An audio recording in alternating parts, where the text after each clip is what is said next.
Hello! Hi friends. నేను మీ Vardhan vibes. ఈ రోజుతో నా అకౌంట్ క్రియేట్ చేసి యూట్యూబ్ ఛానల్ 1 మంత్ అవుతుంది. సో, నేను లాస్ట్ 2 ఇయర్స్ నేను ఫుడ్ అనేది డొనేషన్ అయితే చేస్తాను ప్రతి ఇయర్. సో, లాస్ట్ ఇయర్ నాకు బాగోలేక నేనైతే చేయలేదు. సో, ఈ ఇయర్ అయితే నేను ఈరోజు ఫుడ్ అనేది డొనేషన్ అయితే చేశాను.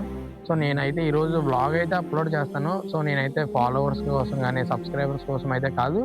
నేనైతే నా నుంచి నాకు తోచింది నేనైతే డొనేషన్ అయితే చేశాను. అంతేగాని మీరెవరు గాని కామెంట్స్ అయితే పెట్టకండి. లైక్ ఫాలోవర్స్ కోసమా, వ్యూస్ కోసమా, లేదంటే సబ్‌స్క్రైబర్స్ కోసమా ఇదంతా చేస్తున్నావా అని కాదు.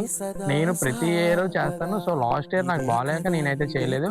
బిఫోర్ లాస్ట్ 2 ఇయర్స్ అయితే నేను చేశాను. సో, ఈ ఇయర్ కూడా చేశాను ఈరోజు. సో, ఈరోజు వ్లాగ్ అయితే నీ కంటి రెప్పలంచున మనస్సు నిండి పొంగిన ఓ నీటి బిందువే కదా నువ్వెతుకుతున్న సంపద.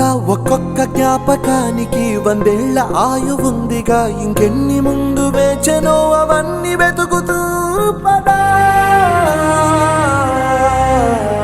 మనుష్యులందు నీ కథ మహర్షిలాగా సాగదా.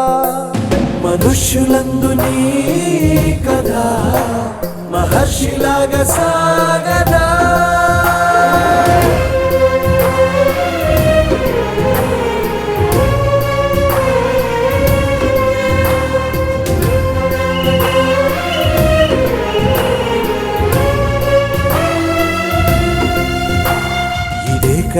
ఇదే కదా నీ కదా, ముగింపు లేనిదై సదా సాగదా.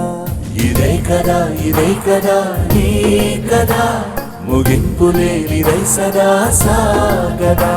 నిస్వార్థమెంత గొప్పదో ఈ పదము రుజువు కట్టదా. సిరాలు లక్ష వంపదా, చిరాక్షరాలు రాయదా. నిశీధి ఎంత చిన్నదో నీ కంటి చూపు చెప్పదా. నీలోని వెలుగు పంచగా విశాల నింగి చాలదా.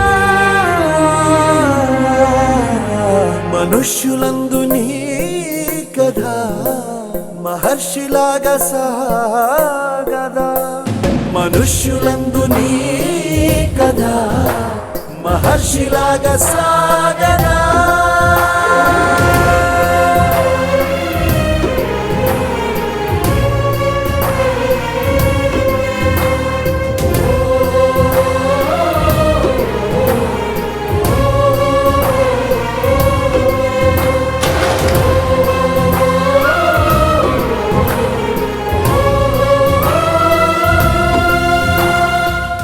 పొంగిన ఓ నీటి బిందువే కదా నువ్వెతుకుతున్న సంపద. ఒక్కొక్క జ్ఞాపకానికి 100 ఏళ్ల ఆయువుందిగా, ఇంకెన్ని ముందు వేచెనో అవన్నీ వెతుకుతూ